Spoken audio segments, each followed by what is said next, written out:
proses untuk masuk di Zoom. Ya, baik. Dimulai saja ya. Udah baca doa belum? Ya, Pak, mohon maaf saya mention lagi ya, untuk waktu 40 menit dan tolong dibatasi untuk pertanyaan. Pak Saprudin sudah hadir belum ya, Pak Saprudin? Pak Wakil, mohon dibantu untuk giver time. Ya, oh ini Pak Nur sudah masuk. Oke, silakan kepada kelompok 9. Terima kasih. Assalamualaikum warahmatullahi wabarakatuh. Oke, waalaikumsalam warahmatullahi wabarakatuh. Dimulai dengan berdoa dulu. Assalamualaikum warahmatullahi wabarakatuh. Waalaikumsalam. Assalamualaikum warahmatullahi wabarakatuh. Udah pada si Pak Umar sama Pak Tabrani sudah ready? Sudah insya Allah Pak. Sudah ya, oke. Sebelum kita mulai kuliah ini, mari kita berdoa dengan menyebut Bismillahirrahmanirrahim. Bismillahirrahmanirrahim. Semoga perkuliahan ini berjalan lancar dan kita mendapatkan ilmu yang bermanfaat. Amin. Ya, radina billahi rabba wa bil islami dina wa bi Muhammadin nabiyya wa rasulah. Rabbana zidna ilma warzuqna fahma. Rabbi firli wali walidayya warhamhuma kama rabbayani shaghira. Amin ya. Amin. Silakan dilanjutkan Pak Mudzakkir. Oke. Kami dari kelompok 9 untuk memulai diskusi ini dengan mendapatkan tema Islam berkemajuan dalam perspektif Muhammadiyah. Mudah-mudahan diskusi ini nanti bermanfaat buat kita semua. Kalau memang nanti dalam presentasi ini ada yang mau nambahin, boleh. Dan ini adalah hasil dari kita diskusi bertiga makalah ini. Semoga nanti mendapatkan manfaat kita semua. Amin. Nah, kita mengambil tema Islam berkemajuan dalam perspektif Muhammadiyah. Nah, sebelum kita membahas pada pokok masalahnya, Islam berkemajuan, kenapa sih harus ada embel-embel Islam berkemajuan? Nah, nanti kita akan bahas. Sebelum itu kita akan masuk di sini. Islam di tengah permasalahan bangsa. Nah, ini tantangan buat kita semua ya. Negara Indonesia, bahwa ternyata bangsa Indonesia ini mengalami satu kemiskinan, pengangguran, kebodohan, keterbelakangan, korupsi, kerusakan lingkungan, utang luar negeri, dan berkembangnya pragmatis politik, kebijakan perdagangan dan industri yang liberal, memudarnya rasa dan ikatan kebangsaan. Nah, ini yang kita alami sekarang ini, dan melemahnya mentalitas positif, krisis moral dan etika elit hingga warga bangsa di sana. Nah, ini yang paling kita rasakan itu kan. Elit politik moralnya juga sudah mulai menurun. Nah, ini tantangan buat bangsa Indonesia. Nah, di samping itu kita juga mengalami disorientasi nilai keagamaan. Yang pertama adalah agama hanya sekedar ritual dan jalan mistis. Nah, ini yang banyak dilakukan oleh masyarakat kita. Yang kedua adalah kurang diterapkan dalam penata kehidupan. Nah, ini agama di dalam masyarakat hanya sebagai ritual ibadah, haji, sholat, dan sebagainya. Tapi dalam kehidupan bernegara, kehidupan kantoran itu belum dirasakan secara maksimal. Bahkan korupsi, ya kan, persaingan yang tidak sehat sering terjadi di situ. Dan yang ketiga adalah agama tidak membawa kemajuan dan keadaban. Maksudnya di sini adalah prakteknya, bukan agamanya, tapi praktek perilaku seseorang itu dalam berkehidupan bernegara itu. Nah, ini nanti akan dibahas secara detail kenapa Islam berkemajuan perspektif Muhammadiyah oleh teman-teman saya. Yang pertama adalah oleh Pak Umar. Silakan Pak Umar. Assalamualaikum warahmatullahi wabarakatuh.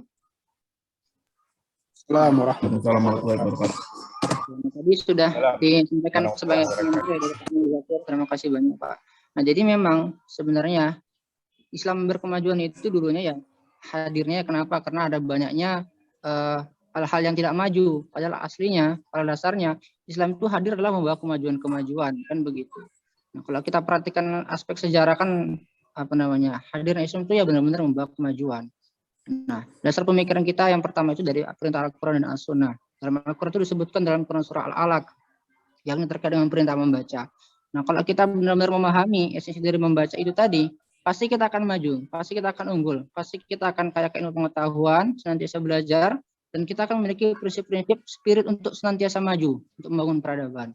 Kemudian dalam Quran juga disebutkan di Quran surah Al-Hud ya, yang cukup familiar juga, ya, innallaha la yughayyiru ma biqaumin hatta yughayyiru ma bi anfusihim. Bahwasanya perubahan itu ya itu adalah tergantung kita sendiri. Ya, sesungguhnya Allah tuh nggak akan merubah nasib suatu kaum, ya. Allah tuh nggak akan merubah nasib kita sebelum kita sendiri yang mengubahnya. Makanya perubahan itu ada di tangan kita manusia. Makanya tadi kan kayak dikatakan ibadah Islam itu bukan hanya sekedar ibadah ritual mistis belaka, tapi ada hal-hal yang sifatnya keduniawian yang dengan hadirnya Islam itu adalah memberikan kemajuan dalam segala bidang kehidupan. Nah, kita juga harus paham bahwasanya ternyata esensi kita manusia itu adalah sebagai khalifatullah fil ardi, ya, sebagai pengganti Allah di muka bumi, sebagai khalifah Allah di muka bumi. Dalam Quran surah Al-Baqarah 30, tugas kita di dunia ini adalah untuk menjadi pengganti Allah, untuk mengurusi bumi ini dengan sebaik-baiknya. Makanya karena kita sudah sebagai khalifah, pengganti Allah di muka bumi, sudah seharusnya kita itu ya memberikan kemajuan-kemajuan, keunggulan-keunggulan di muka bumi ini. Karena ada hal menarik itu terkait dengan kisahnya Nabi Adam bersama dengan para malaikat, kan begitu kan, bahwasanya ternyata malaikat itu nggak paham istilahnya manusia itu ternyata ada satu keunggulannya gitu ya. Keunggulannya apa? Nabi Adam itu mampu menyebutkan benda-benda yang disuruh Allah perintahkan gitu kan. Ini merupakan suatu keunggulan juga dari kita selaku manusia. Bahwasanya manusia ini ternyata memiliki aspek keunggulan yang kalau dia menjadi khalifah, dia pasti akan mampu ya membawa bumi ini dengan sebaik-baiknya. Kalau dia mempergunakan ya akal tadi itu, iman, ilmu pengetahuan itu dengan sebaik-baiknya. Namun sebaliknya, kalau itu semua nggak digunakan ya maka yang ada hanya kehancuran sebagaimana yang dikhawatirkan malaikat ya. Bahwasanya manusia itu pasti hanya akan merupakan darah saja. Jadi banyak sekali terkait dengan ayat-ayat Al-Quran ya, dasar-dasar pemikiran kita, bahwasanya intinya adalah hadirnya Islam itu adalah untuk membawa kemajuan-kemajuan dalam segala bidang kehidupan, dan masih banyak lagi ayat-ayat lainnya. Nah, kemudian kalau kita berbicara mengenai fakta sejarah, Rasulullah itu dia sebagai tokoh pembawa kemajuan. Ya, Nabi membangun egalitariani dan persaudaraan kemanusiaan. Dulu kan orang kan ada perbedaan kasta gitu ya, ada perbudakan, wanita nggak dianggap, ya, ada banyak pelecehan kepada wanita. Hadirnya Islam ternyata membawa penyamarataan itu, bahwasanya semua manusia itu sama, ya, kita manusia itu bersaudara, jangan saling perang, jangan bermusuh-musuhan, kita ini sama, kita ini adalah makhluk yang mulia. Nah, itulah hadirnya Islam membawa konsep kemajuan itu, ya, sehingga peradaban pun akan maju. Nabi juga membangun resolusi konflik, ya, terkait dengan hukum-hukum, ya, semua itu diatur dengan baik. Nabi membangun kota Madinah, ya, Madinah yang dulunya jauh daripada keadaban, ternyata hadirnya Islam, Rasulullah membangun kota Madinah, ya, menjadi kota yang unggul, ya, yang dikagumi oleh banyak masyarakat tentunya. Nabi juga membangun masyarakat yang berkeadaban, ya, tadi masyarakat yang awalnya jahiliyah, hadirnya Islam bersama Nabi dibawa kepada arah yang terang benderang, menjadi masyarakat yang beradab. Nah, kurang lebih juga ya selama 6 abad Islam itu membangun peradaban. Jadi intinya memang ajaran Islam itu adalah ajaran-ajaran yang berkemajuan. Ajaran Islam itu adalah sebagai rahmah bagi seluruh alam, ya, tidak hanya untuk umat Islam saja, tidak hanya untuk daerah itu saja, tapi untuk seluruh umat manusia di belahan dunia manapun. Hadirnya Islam sebenarnya untuk memberikan kemajuan-kemajuan. Terbukti selama kurang lebih 6 abad Islam itu mampu membangun peradaban. Nah, kurang lebih seperti itu. Next. Nah, itu tadi sekilas ya mengenai bahwasanya Islam itu hakikatnya adalah memberikan kemajuan-kemajuan kalau benar-benar diamalkan dengan sebaik-baiknya. Nah, sekarang terkait dengan dasar normatif ya Islam berkemajuan dalam perspektif Muhammadiyah. Ya, pertama itu ada dasar ayat Al-Qur'an yang sama-sama kita pahami ya, bahwasanya satu ayat yang menyebabkan kita berdirinya Muhammadiyah yang menjadi referensi kuat kita, yang pertama ada Quran surah Ali Imran ayat 104.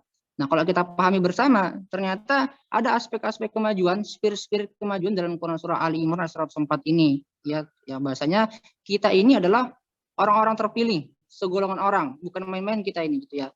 Kita ini adalah orang terpilih segolongan umat ya, yang menyuruh kepada kebajikan. Yang tugasnya adalah menyuruh kepada kebajikan, menyuruh kepada yang ma'ruf, mencegah daripada yang mungkar. Yang kalau kita melakukan itu semua, maka kita akan mendapatkan keberuntungan. Jadi kita ini merupakan dasar normatif kita di Islam berkemajuan dalam perspektif Muhammadiyah. Bahwasanya kita ini adalah orang-orang unggul, orang-orang pilihan yang tugasnya itu adalah kemuliaan, yaitu untuk apa namanya, beramar ma'ruf nahi mungkar. Yang kalau kita benar-benar melaksanakan itu, kita akan menjadi orang-orang yang beruntung. Kita Muhammad ini pasti akan beruntung. Kenapa? Kita bergerak untuk amar ma'ruf dan nahi mungkar.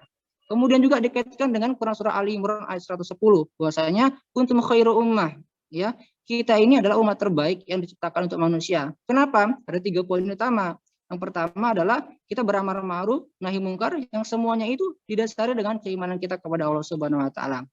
Nah, jadi ini adalah salah satu ya dasar ayat Al-Qur'an yang menjadi dasar normatif Islam berkemajuan dalam perspektif Muhammadiyah. Bahwasanya dengan kita di Muhammadiyah ini, kalau kita benar-benar menerapkan prinsip ya, prinsip kita senantiasa berbuat baik, amar ma'ruf nahi mungkar, yang kita itu merupakan golongan-golongan yang terpilih ya, benar-benar kita bekerja sama ya, membangun ya masyarakat yang makmur ya dengan amar ma'ruf nahi mungkar yang didasari dengan keimanan kepada Allah Subhanahu wa taala, maka kita akan menjadi orang-orang terbaik, umat-umat terbaik yang akan beruntung bukan cuma di dunia tapi juga di akhirat ya. Ingat, tidak hanya di akhirat tapi juga di dunia, terbukti dengan kita mampu unggul di segala bidang. Kemudian yang perlu kita pahami juga ya Bapak-bapak sekalian, Bapak Ibu sekalian, terkait dengan teologi Al-Azhar. Mungkin kita semua sudah pernah dengar kisah terkait dengan teologi Al-Ma'un, bahwasanya Kiai Haji Ahmad Dahlan itu sering mengajarkan Al-Ma'un kurang lebih sampai 3 bulan, ganti-ganti bahasan. Namun ternyata kalau dalam bukunya Profesor Ahmad Najib Burhani ya, terkait dengan Muhammadiyah berkemajuan, ternyata ada juga yang namanya teologi Al-Azhar ya, yang itu ternyata dibahas, dipahami kurang lebih sampai 8 bulan, ternyata lebih lama gitu ya. Nanti kalau salah mohon diluruskan. Nah, apa yang kita pelajari dalam teologi Al-Azhar ini ya, referensi dari Quran surah Al-Azhar ayat 1 sampai 3. Ayat yang sederhana, tapi kalau kita mampu memahami dengan baik, mengamalkan dengan baik, maka itu sudah cukup baik untuk kita bisa maju, cukup baik untuk kita bisa menjadi manusia-manusia yang sukses, kan begitu. Setidaknya ada 4 poin yang utama ya. Yang pertama terkait dengan kita waktu, menghargai waktu. Bahwasanya di Muhammadiyah itu sangat benar-benar menghargai waktu tadi itu. Nah, sebelumnya dulu Pak, yang tadi itu dulu. Nah, kita sangat benar-benar menghargai waktu ya. Kalau kita benar-benar menghargai waktu, kita pasti akan sukses. Maka kita senantiasa menghargai waktu, disiplin waktu. Waktu yang telah Allah berikan itu ada 24 jam, sama-sama 24 jam. Tinggal bagaimana kita bisa produktif atau tidak menggunakan waktu itu. Kalau kita benar-benar menggunakan waktu dengan sebaik-baiknya, maka kita akan menjadi orang-orang yang tidak merugi atau sukses. Kemudian ada keimanan ya. Kita semua bergerak dalam hal keimanan, ada amal soleh, kita senantiasa beramal soleh, ada juga prinsip-prinsip kebenaran dan juga kesabaran. Ini semua merupakan ya spirit-spirit untuk kita bisa berkemajuan dalam menjalani segala bidang kehidupan, biar kita itu tidak tertinggal, biar kita itu senantiasa maju. Nah, ini merupakan dasar normatif daripada Islam berkemajuan dalam perspektif Muhammadiyah. Next, Pak. Udah. Selanjutnya. Bentar, ini kok punya saya nge-hang. Nah. Udah ya? Udah ini belum ya? Belum, Pak. Belum. Bentar.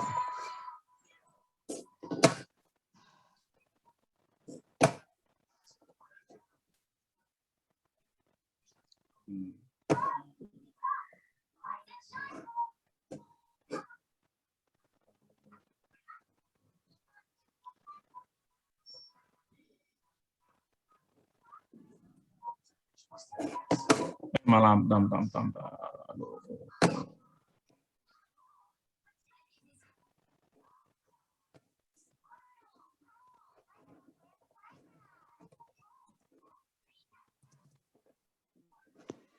Mohon maaf ini ya, ini internetnya kok malah jadi ini punya saya. Bentar.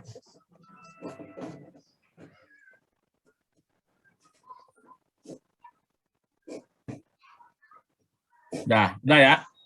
Nah. Oke, udah. Next, Pak.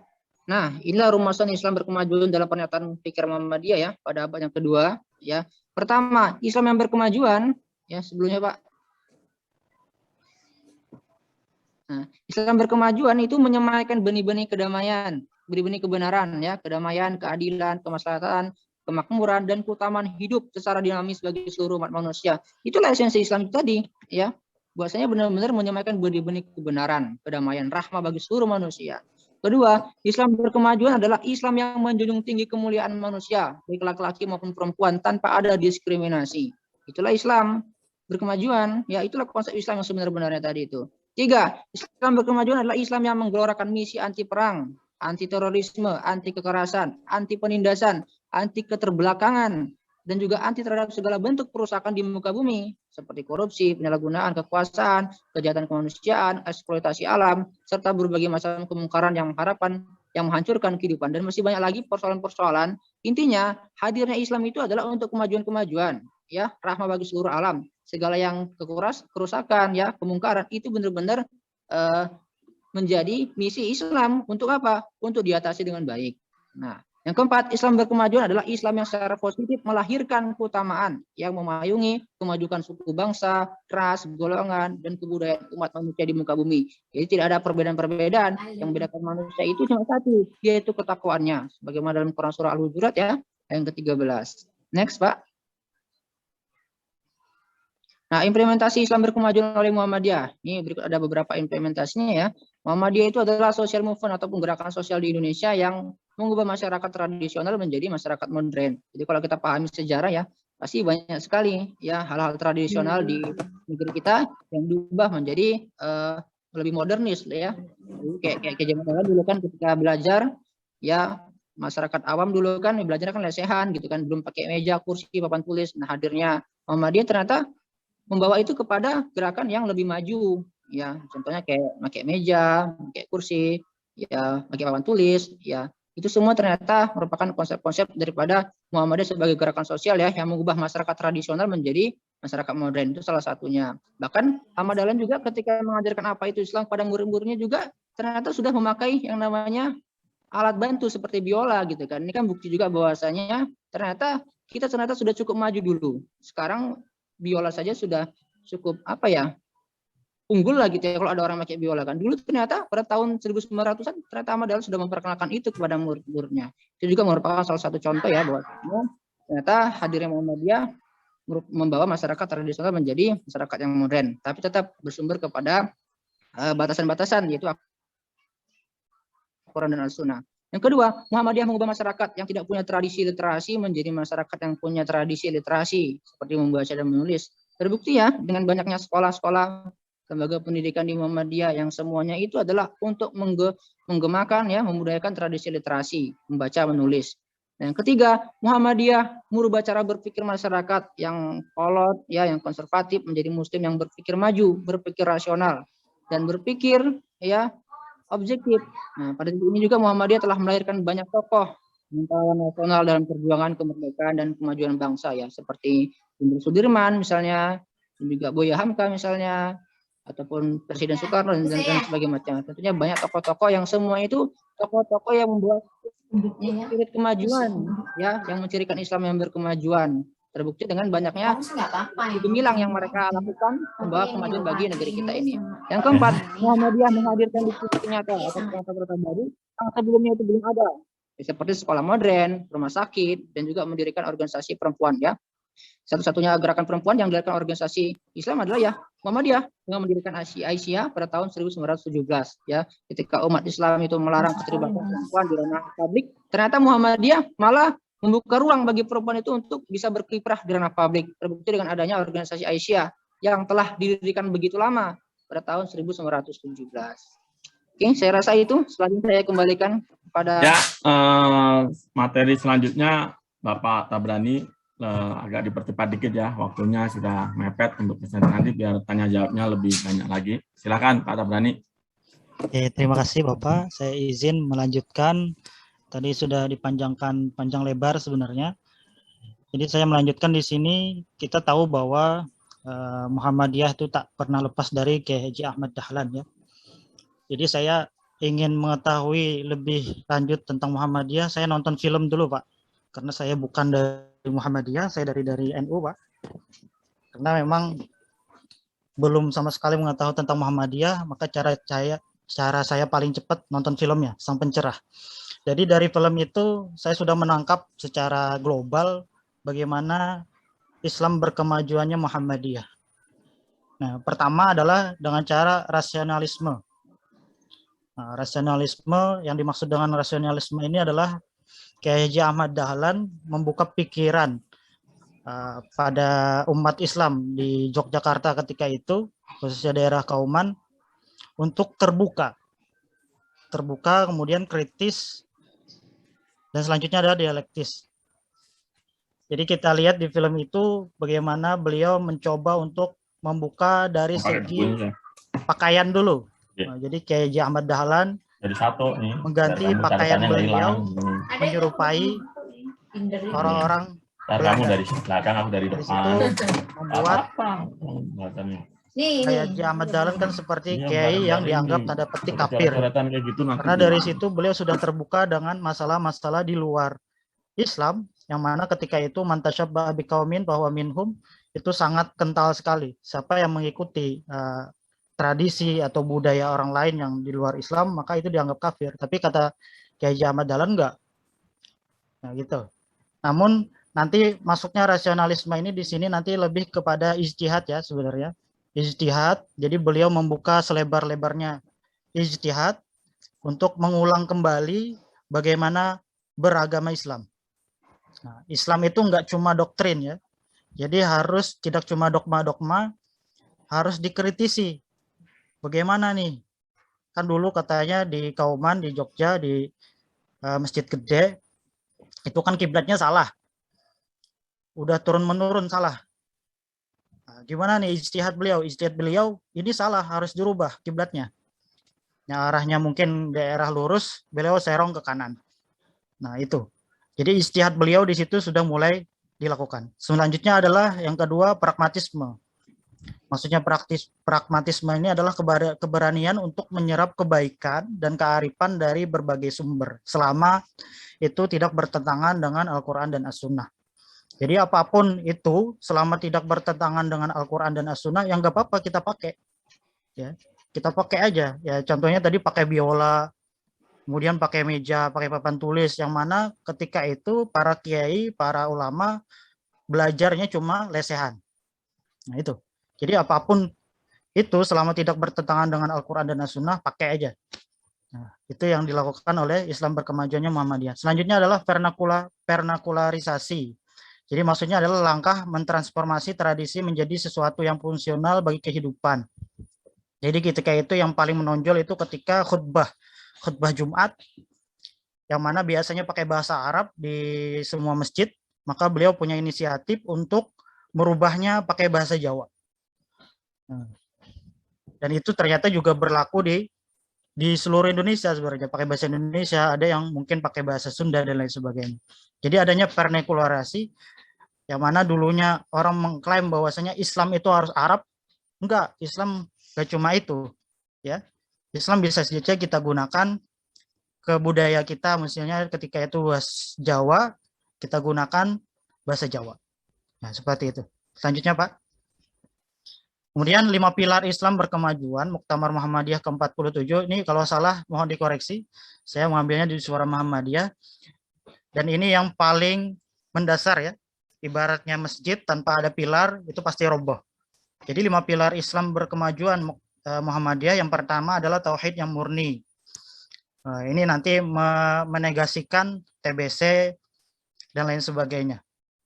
Jadi harus tauhid yang murni. Jadi seseorang itu harus punya tauhid yang murni supaya punya pemikiran yang maju. Kalau di Nahdlatul Ulama itu ada istilahnya darah biru ya, tapi di Muhammadiyah itu nggak berlaku darah biru.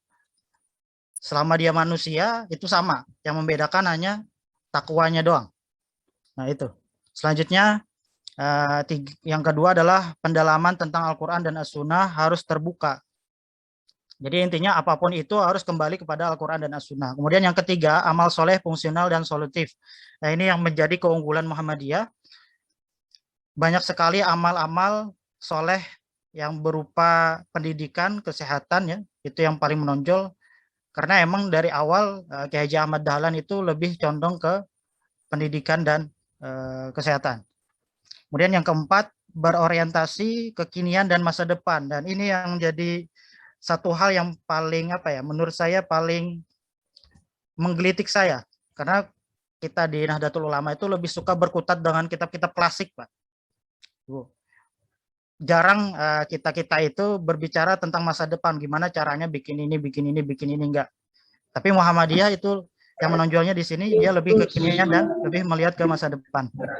Kemudian yang kelima, toleransi, moderat, terbuka, suka bekerja sama. Nah, ini juga buktinya toleransi kan, Muhammadiyah sangat terbuka dengan berbagai kalangan, selama itu bisa diambil pelajaran. Oke, selanjutnya. Nah, ini yang terakhir, hubungan Islam berkemajuan dengan Indonesia berkemajuan. Dalam pandangan Islam, kita tidak cuma dengan Allah saja ya, tapi dengan manusia itu harus selalu dikuatkan. Terkadang kan kita lebih suka zikir, lebih suka ini, tapi hubungan manusianya masih kurang. Ini lebih terimplikasi dari surah Al-Maidah.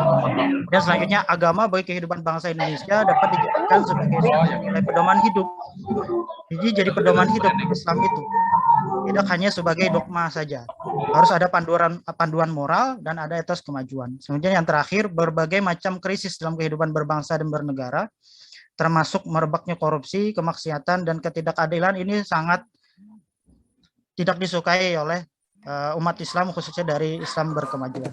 Oke, mungkin itu saja dari saya tentang Islam berkemajuan. Terima kasih, Pak. Terima kasih, Pak Tabrani. Ini hasil akhir dari presentasi kita kelompok 9 bertiga. Tadinya kita pengen bikin yang panjang, tapi takutnya nanti waktunya nggak cukup. Nah, kita ringkes yang poin-poin yang penting aja dalam kaitan tema ini, Islam berkemajuan dalam perspektif Muhammadiyah. Nah, ini kita akan buka pertanyaan, waktu kita 20 menit ya untuk sesi tanya jawab. Kalau ada yang bertanya atau mau nambahin atau mau koreksi, silakan dari makalah ini. Ada yang mau bertanya atau nambahin atau meluruskan?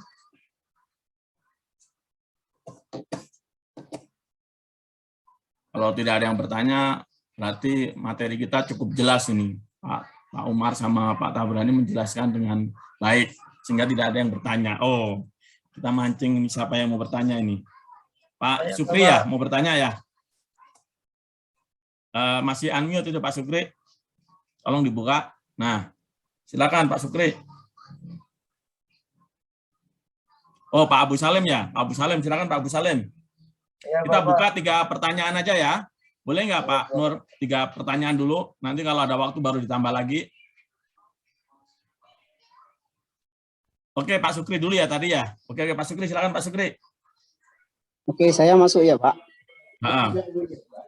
Gini Pak, saya tidak bertanya, tapi saya punya pernyataan yang mungkin masih butuh penjelasan. Suara saya bisa masuk ya Pak? Masuk.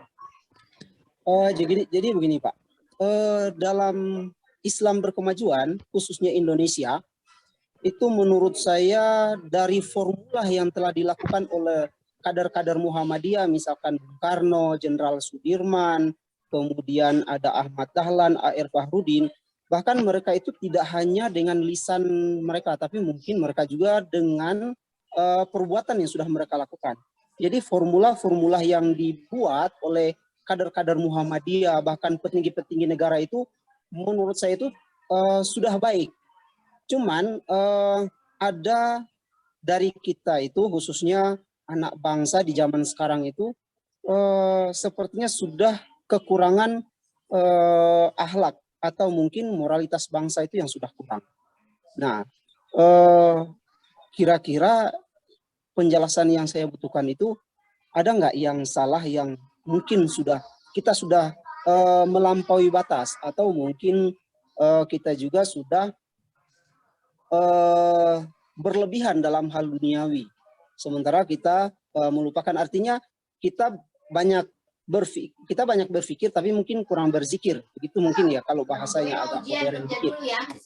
Itu yang pertama Pak, pernyataan pertama. Kemudian yang kedua, bahwa kita tidak terlepas dari kekangan politik dunia. Kekangan politik dunia yang kemudian Indonesia adalah salah satu bagian dari itu. Lebih khususnya umat-umat beragama pun tidak terlepas dari kekangan politik dunia. Itu Pak.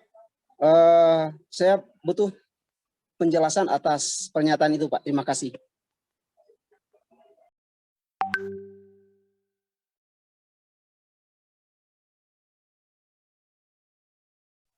Pak Muzakir masih kamu mute.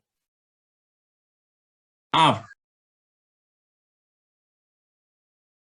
Biar tidak lupa ini pertanyaannya ini, silakan Pak Umar atau Pak Tabrani.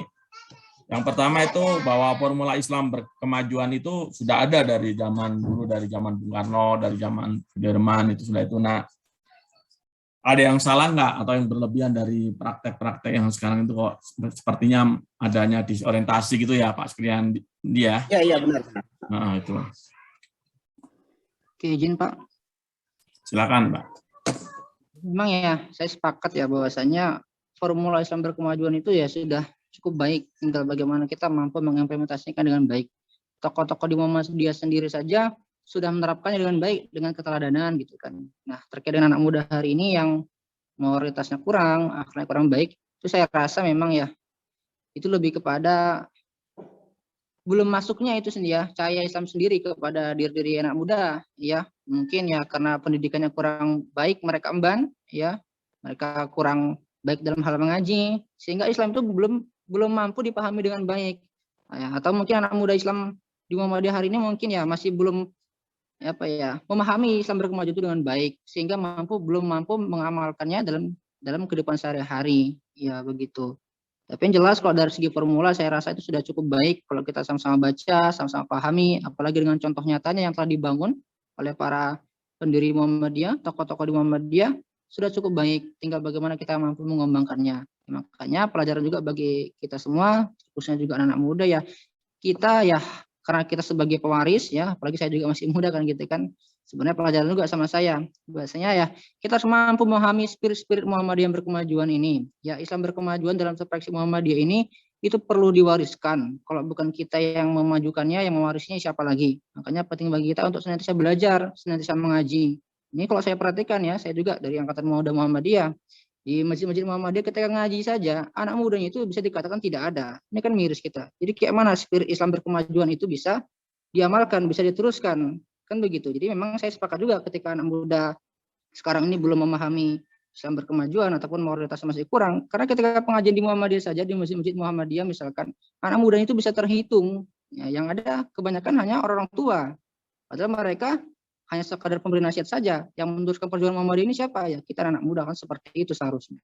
Tapi itulah sedikit terkait dengan kondisi kita. Makanya kalau menurut hemat berpikir saya, lebih kepada ya anak-anak muda sekarang ini masih belum memahami terkait dengan Islam itu sendiri, apalagi Islam berkemajuan dalam perspektif Muhammadiyah.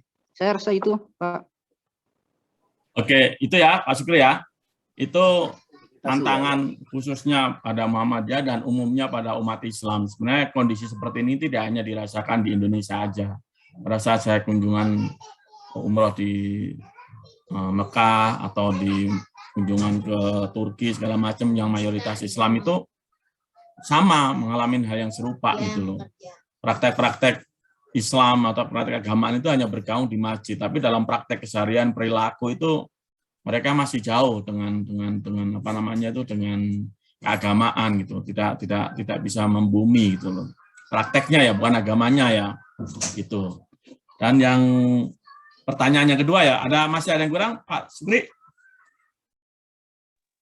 Cukup ya pertanyaan. Sudah terwakili dengan jawaban yang pertama tadi, sudah ada yang masuk. Oh ya, terima kasih Pak Sukri. Ya. Yang kedua Pak Abu Salim, silakan Pak Abu Salim. Baik Bapak, terima kasih. Suara saya masuk ya? Oke, masuk Pak. Oke. Ini menyambung dari Pak Sukriyandi mungkin tadi yang tanggapan. Jadi saya pernah juga mendengarkan bahwasanya itu cara menghancurkan sebuah peradaban itu ada 3. Yang pertama itu dari keluarga, yang kedua pendidikan, dan yang ketiga itu tokoh panutan. Mungkin dari yang ditanggapi tadi mungkin karena lemahnya akhlak, kemudian moral, kemudian tadi dari Mas Umar tadi juga menyampaikan bahwa pemuda itu masih spiritnya kurang dan sebagainya. Apakah sedangkan di Muhammadiyah sendiri kan harapannya menjadi Islam yang berkemajuan dan sebagainya. Dengan kasus yang ada kemudian dibenturkan dengan 3 cara menghancurkan peradaban itu, apakah itu sebuah solusi atau sekarang kita itu kondisinya malah memang kita itu dalam kemerosotan gitu kan?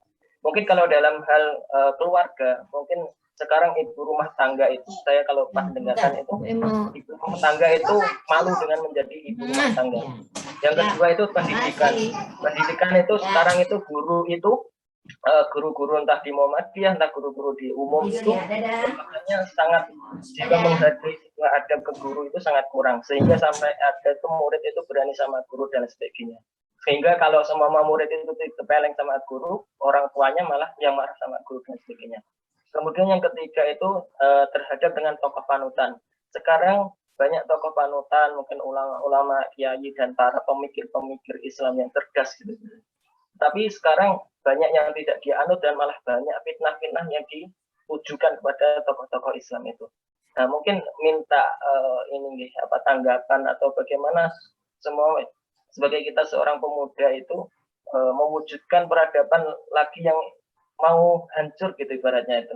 Terima kasih, mungkin itu dari saya. Oke, itu aja. Nanti pertanyaan selanjutnya mohon agak lebih ringkas ya. Ini waktunya dibatasin ini. Pak Tabrani, Pak Umar nih yang mau jawab.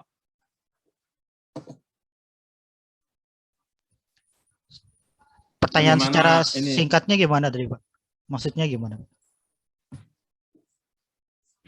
Halo? Tadi pertanyaan yang secara singkatnya gimana? Ini apa namanya itu, bagaimana dengan permasalahan itu? Kalau nggak salah itu strategi anak muda sekarang ya kan untuk membangkitkan kembali ya kan Islam yang berkemajuan tadi itu. Oke, baik. Ini saya sebagai anak muda ya mungkin Pak. Sebenarnya anak muda itu punya cara belajarnya tersendiri. Nah, terkadang mungkin orang tua itu memaksakan cara belajar mereka. Padahal anak muda ini punya cara mereka sendiri. Bahkan saya pribadi kan, mungkin teman-teman saya, mungkin di bawah saya, itu lebih suka belajar dari YouTube sama TikTok sekarang, Pak. Nah, bagaimana caranya Islam berkemajuan itu muncul di 2 platform aplikasi ini. Dan kalau bisa juga yang membawakan itu adalah usia-usia yang sepantaran sama kita. Karena kan beda ya, ketika kita ngobrol sama teman sendiri itu lebih masuk. Tapi kalau mungkin sama orang yang lebih jauh usianya, mohon maaf mungkin ada dalam tanda kutip bosen dengerinnya. Nah, makanya mungkin teman-teman kita dari Salafi misalnya, yang dari mungkin dalam tanda kutip Wahabi, mereka menguasai itu semua. Karena mereka tahu anak-anak muda itu lebih suka di sana. Makanya mungkin kita sering buka YouTube, yang sering muncul itu bukan Islam berkemajuan, tapi mereka-mereka yang dari Salafi. Begitu juga di TikTok. Saya juga baru tahu Islam berkemajuan itu ketika saya memaksakan diri untuk nonton film Sang Pencerah. Nah, Sang Pencerah saya tonton sampai habis. Oh iya benar nih, harusnya orang anak-anak muda seperti saya atau di bawah saya harus nonton ini. Bagaimana Islam itu harus maju. Nah, tapi kendalanya adalah nggak ada yang mengisi platform tersebut. Saya tadi nonton, oh mohon maaf yang isinya udah tua-tua semua, yang muda-mudanya mana. Ya mungkin itu Pak, dari pandangan saya pribadi, punten Pak. Saya sedikit nambahin Pak. Kalau dari saya lebih kepada semangat dakwah kita itu yang jangan sampai luntur. Kita harus nantiasa terus berdakwah. Kalau kita benar-benar lillahi ta'ala dan berdakwah, pasti kita akan berupaya semaksimal mungkin. Ya, kalau zamannya semakin berkembang, pasti kita akan senantiasa berinovasi. Kalau cara-cara yang kita lakukan itu masih belum menempuh target dakwah dengan baik, pasti kita akan berinovasi dengan sebaik-baiknya. Jadi kalau dari saya sendiri lebih kepada semangat dakwah kita, ya, karena kan dakwah itu, seorang pendakwah itu kan akan dikaitkan dengan menjadi manusia yang terbaik kan begitu ya, dan beramal ma'ruf dan nahi mungkar. Makanya Kalau dari saya lebih kepada semangat dakwah itu harus terus diasah, dibangun, ya kita semua itu harus bisa menjadi pendakwah. Dan pendakwah itu bukan hanya sekedar mereka yang berbicara dari mimbar ke mimbar, dari masjid ke masjid, tidak. Tapi dalam segala lini kehidupan, ya kalau kita dari pedagang, kita dari politikus misalnya, atau dari akademisi segala macamnya itu, kita semua harus mampu menjadi pendakwah, ya. Yang dengan itu semua kita mendakwakan Islam yang benar-benar maju, sehingga semuanya itu dapat menyelesaikan permasalahan-permasalahan yang ada. Jadi kalau ada pendidikan, keluarga, tokoh panutan yang masih kurang baik, ya harapannya dengan kita terus berdakwah, ya, terus berikhtiar, terus berinovasi, ya, dan juga didasari dengan tauhid yang murni, ya, insya Allah pasti semua itu akan dapat terselesaikan dengan baik. Kalau kita pahami sejarah kan seperti itu juga dari Nabi dan Rasul dulu kan, ya, yang mereka dakwakan itu rata-rata pada nggak mau, tapi dengan istiqomah yang tinggi, terus berdakwah, terus berikhtiar, terus menyerahkan semua sama Allah.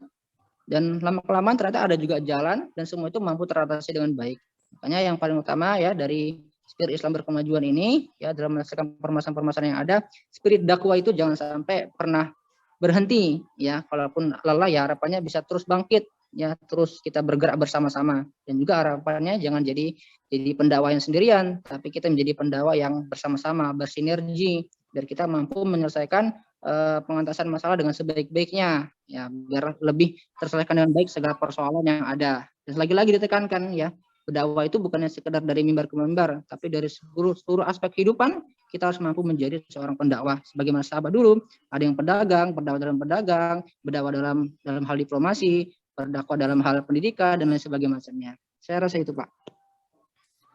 Oke, saya juga mau nambahin, memang tantangan yang paling besar itu ini, apa namanya itu, untuk bagaimana umat Islam atau anak muda khususnya ini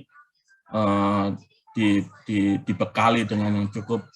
Ini Muhammadiyah harus berpikir keras di sini nih, karena globalisasi ini, peperangan sekarang itu bukan peperangan secara fisik, tapi peperangan secara ide. Globalisasi ini begitu dahsyat itu ya, terutama dalam hal teknologi, medsos itu. Nah, tadi juga udah dijelaskan bahwa 5 pilar Islam berkemajuan itu salah satunya tauhid yang murni. Nah, ini dari kecil itu juga orang tua menyadarkan kepada orang tua anggota atau pengurus Muhammadiyah bahwa harus mulai ditanamkan tauhid murni ya kan. Yang kedua, bahwa tidak hanya belajar ilmu pengetahuan iptek yang sampai gelar tinggi, tapi juga harus dibarengi dengan agama gitu loh. Karena banyak orang-orang umat Islam itu atau sebagian dari Muhammadiyah atau ini tuh secara teknologi, secara sekolah itu bagus, tapi secara agama kurang gitu. Jadi pada saat dia menerjemahkan problem atau menerjemahkan suatu masalah itu agak berbeda. Nah, itu menjadi tantangan buat kita nanti itu.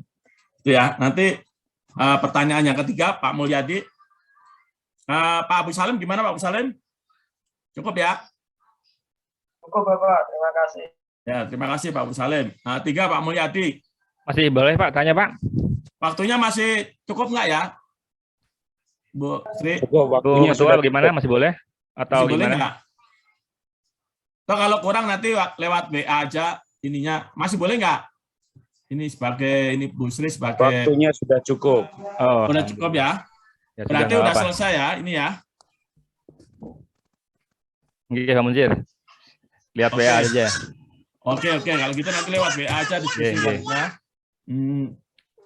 Oke, kalau begitu presentasi ini kita sudahi karena memang ada pemakalah yang kedua, yang ketiga yang menunggu. Dan saya terima kasih kelompok 9 sudah diberi kesempatan untuk memaparkan ini apa namanya materi ini. Kalau ada salah mohon maaf. Assalamualaikum warahmatullahi wabarakatuh. Warahmatullahi wabarakatuh. Baik, terima kasih kepada kelompok yang bertugas pagi ini, yang pertama, sesi pertama. Mohon maaf karena waktu kita berbagi dengan 4 kelompok ya, 4 kelompok, jadi harus hemat-hemat ini. Ya, insya Allah nanti kalau waktunya masih ada setelah 4 kelompok tampil, kita tambahkan lagi nanti ada kesempatan kalau ada yang harus diklarifikasi. Baik, siapa